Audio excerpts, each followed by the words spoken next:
What's up? I'm William Savant. And this is the Wolf. You're listening to the Brutally Delicious podcast.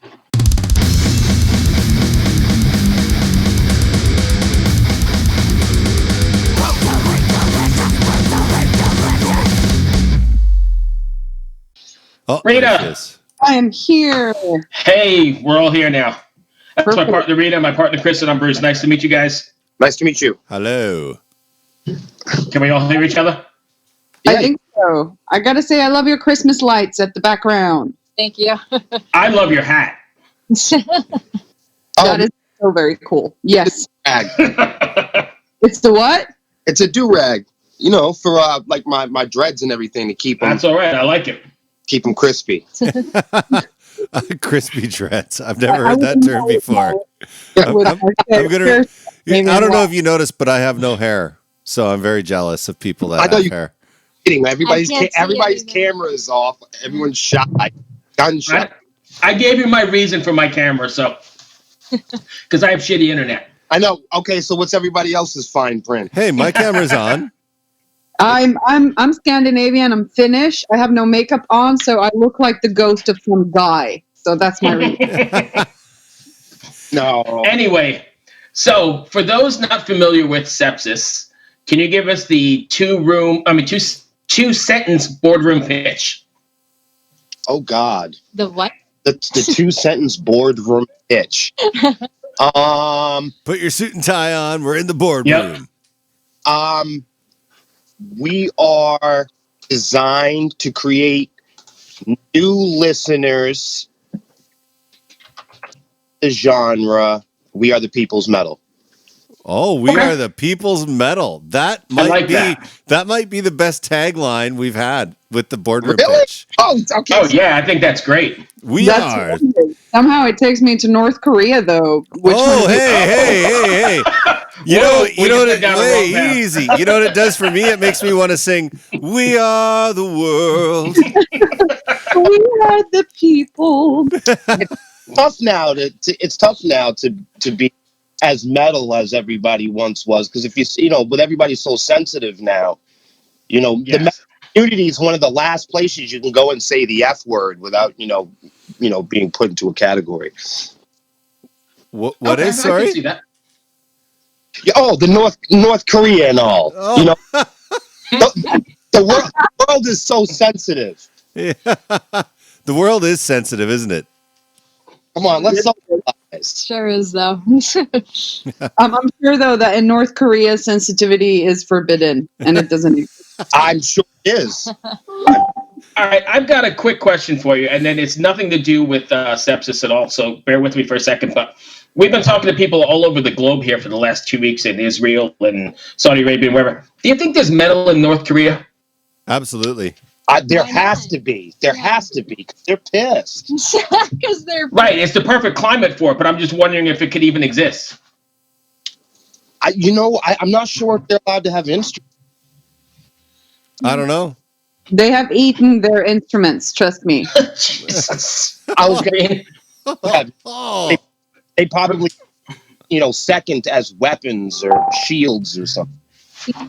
You'll have to forgive my partner. She's extremely dark tonight. She's metal. Hey, so is North Korea. Right. Yeah. The grid over there isn't so good. Exactly. Anyway, so let's get to your record here. So almost 11. What's it like releasing a record or promoting a record in these weird pandemic, COVID, the world is on fire kind of times? It's very transparent, and this is what time during the year we'd be rushing around, and after the release we'd be shaking hands and kissing people on the cheek, hugging everybody. So there's a bunch of metrics. As you know, being a musician has a little bit more to do than just tuning instruments. So it's like we have to pay attention to the traffic and demographics and play on the internet all the time and present numbers. And with this, it's difficult for us. We've always been a bread and butter, play outdoors kind of people. It's how we make our base come from. So us not being really play with the bass and get out there and make new friends. This was a big tour year for us. That's the big thing is it's not won't be whatever again or the sky is truly falling. It's just releasing a record when you can't have an accurate count of everything is difficult. It's a new challenge for us. Cool. Bruce, Okay. Bruce, stop the heavy breathing. Oh, really? I'm doing that again? Yeah. We call him the creeper. So he just sits there going.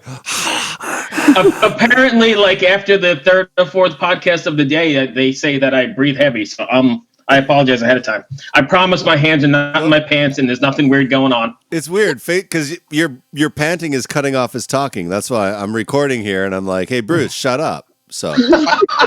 Jesus. I thought one of you guys lived beachside. Hey now. Remember who's got the mute button here. so funny. So you had said that you were really targeting, you have to look at demographics and marketing, blah, blah, blah. How has the digital age changed the way you market yourselves? Because you do have access to so much more data than, it previously. Well, never. Well, for me, we're all still cutting our teeth. There's so much to learn, but it seems to me like the blah blah blah is the biggest part of the music industry. That blah blah blah is the part that's not in your dreams. You got to wear so many hats, and we've always been kind of. People have run into us in the venues and they say, "Hey, it's the internet band." We started out doing this because we didn't have the gas money. So we're familiar with working our way, in emails and conversations online because of the budget, and trying to be a bigger act in the region is a resource savvy thing. If you want to get heard, the internet's a big part of it nowadays. People eat differently, listen to music differently, date differently. 8-9 years ago, we got hip to that, and we realized that this was going to be a Google world, and so us and our team started strategy and training in internet and marketing and the blah blah blah, because today there's so many hats you have to wear, as far as being a musician, and without the money to pay to get all over the world and have everybody be seen. It's been a constant battle with transparency and trying to create conversations around the art. But we've had to wear many hats, and it's more than just playing instruments. And I think that's why it's really taken us quite some time to understand the climate. So are you guys recording your own record as well then, or do you go to a studio? How do you deal with that? We actually do record in our own studio, and then we send it out to Glenn Robinson by the time it's ready to be mastered. Yeah, we track our own stuff here at our studio. We have a home studio called Toy Box Studios. We record and do commercials and a whole bunch of side work for rappers and R&B singers and artists. We do some realty work and video work and with commercials and stuff. Is what we do to bring home the bacon, so to speak. So we shoot our own music videos. We track our own stuff. Again, it's the blah blah blah again. It's having to put on those hats and learn the different skill sets and we have a rather large team for a band our size, and we tend to kind of pool everybody in at a big think tank, and everybody joins in with their skill sets, and that's kind of how we make the machine work. Right. So Melissa, what are the hats that you wear in this process? Exactly. What do you mean by that? I'm interested in is there you guys seem to be really into the whole marketing side of the music. Is there do you maybe have editing skills? Do you edit the music video, or are you the one who looks at Google ads and tries to figure out what the best demographics are or whatever? So I do a lot of things. I do obviously the singing for the band. I am the model. Lately, we've been doing a lot of gaming on Twitch. So yeah, I do a lot of artwork, marketing on the internet also. Right. Merchandise. Are you a big gamer? Yeah, I'm the gamer. Gaming community called Immaculate Connection Gaming. It is on the Xbox and it's mostly based around Halo. We're all currently waiting for the new Halo to come out on the new Xbox. Can't wait for that. Hopefully around Christmas, maybe a little bit later. Everyone's got cabin fever. We need more video games. Right. Yeah, and that's probably like one of the rare forms of like new content that can be created that is for entertainment. Well, obviously music, we can do this remotely, but like, there's not going to be any new movies, new TV shows, none of that can be really done, at least not in a way that was the plan. So gaming is one of the few fortresses of like what can still be produced in this new situation with COVID. The other thing with that too, gaming and all the platforms that go along with gaming, we found that it is for all. Hopefully, there's some other bands out there listening at some point and hear this.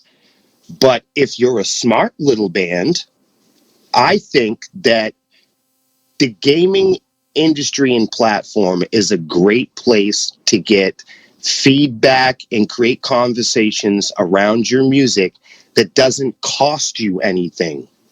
You get unbiased feedback, and unlike other social networks, because gaming networks kind of work alongside of social networks where you can get groups and clubs and friends and pages and there's all these forums and Discord groups that have these big discussion threads.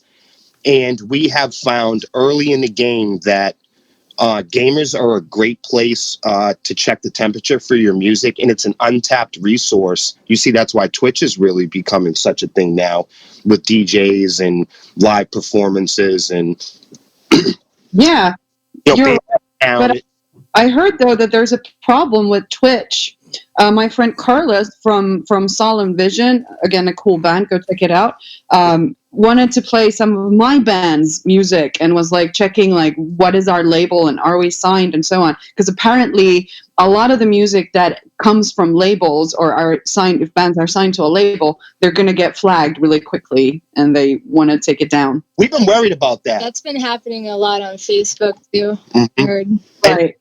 And like our label is so fast. I'm not sure what kind of technology that they're using, but literally anywhere that it's being played, bam! I mean, they get it so quickly. Yeah. They target it, they find it so quickly, and we're able to know about it. It's phenomenal. All those copyrights and everything. And the detection, the intelligent audio detection services that they have now are incredible. Yeah. True. Well, that. There's a standoff in Live Nation bought up a bunch of live streaming real estate, and I know Bands in Town is the ones that have been working with Twitch, and obviously Facebook has their big update October 1st. There's all kinds of rampancy right now when it comes to live streaming. Yeah, I think Facebook is stopping it because they in order to keep the amount of streaming that's going on and the way that it's expanding, they would have to like triple their servers. I think that's I think that's Facebook's real thing as to why they're saying, okay, no more cover songs streamed anymore. We're not doing that. And that's because of the virus. I mean, this whole thing. Yeah. Oh, I didn't realize that. Interesting. I have a friend that works at Facebook, and he's an IT guy for them in Texas. And like when COVID first hit, they basically doubled their servers in that area, and they maxed it out. So I'm sure they did it everywhere, and they can't handle, Right, because people that may have never used these services before for the last 5 to 6 months have now been like, okay, fine, I'm going to break. I'm finally going to get a Snapchat. I'm finally going to get a Google Twitch, and then, people that maybe would have been outside or doing something different have now, for the first time in their lives, join the. Yeah, people are just now getting into it. Right. So you got that much more. Age. Everyone's got a band page. Everybody's a model. Everybody's a photographer and a drone. Yeah. Hello? That's Bruce. Hey, Bruce. I get blamed for everything. That's our next one, Colin. Okay, but yeah, no, like, and people don't realize too, like, every time somebody streams a video, that's the same bandwidth as what the live streamer's streaming. So it's like everyone's at home now, whereas before they wouldn't have ever watched that video. Now everybody's watching that video. Yeah. And I think it desensitizes the algorithm too. I mean, essentially, I've found the internet becoming more to cover that revenue and to take up that the ad space, and the bidding over ad space is absolutely ferocious. It is, yeah. Bruce? No, so I was just going to ask, as far as writing your music, are you guys all writing together? Are you close enough to do all that together? Or are you taking advantage of other band members outside of your area and emailing stuff back and forth? Oh, geez. Right now, we're lucky because me, Melissa, and Tim all live in the same building. Oh, convenient. Yeah, so there's three of us across the way, and then there's three of us on this side. So we're actually able to do a bulk of the work. And again, because we're not playing like we normally would, I'm not completely upset about the current situation, because we would never have this opportunity to write and create like we are right now. Right. We're taking full advantage of that, naturally. We've been talking to other people today, and we've heard that quite a bit, that unfortunately what's going on is, keeping it from going out and playing live, but there are a lot of people using not only the whole situation, but being locked down to take advantage of time to just kick out some really kick-ass material. It's a great time for it. Yeah, you can get lost in the sauce, really making a mess out of this whole, and it's not just, COVID, but you get hurricanes and fire and money and all kinds of things. Lost in the sauce with that. But we got into this. We got into this stuff because we love to do it, not make $1 million. And right now, we be in our pocket right now, and it's kind of nice to just take a break. We've been playing for 8-9 years, every year straight. We didn't put out a record early because of our love for playing out and growing. So for presentation purposes, we love taking our time on the material. Sorry. Sepsiss, I don't know how to block that.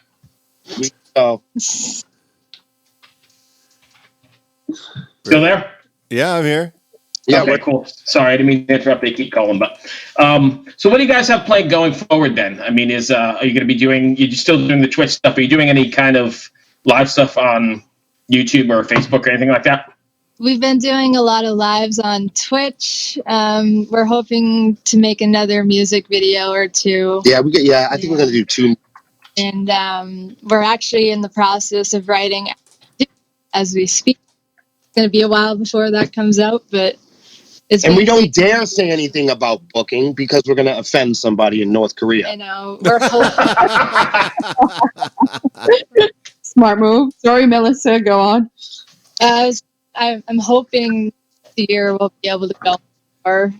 That would be wonderful. But with this whole COVID thing, it's hard to tell. Yeah, for sure. Awesome. So where can people go find more out about your band? So the best place to find us would be sepsiss.com, our website. And that's with 2 S's. Yes, with 2 S's at the end. And so sepsiss.com. Or you can find us on all social media, Twitter, Facebook, all that good stuff, YouTube, iTunes, Spotify, everywhere. So cool. Yeah. Bruce, you got anything else? No, if Riina doesn't. Riina, you good? I am good. This was such a lovely chat. So thank you so much, Melissa and William. Thank you. We appreciate right on. Thank you so much, guys. I appreciate the time. Good luck with the record. God And bless. stay safe. I can be your tour manager in North Korea then. That's we're gonna keep your number. You guys have a good day. Hey, be well. Bye. Cheers. Bye.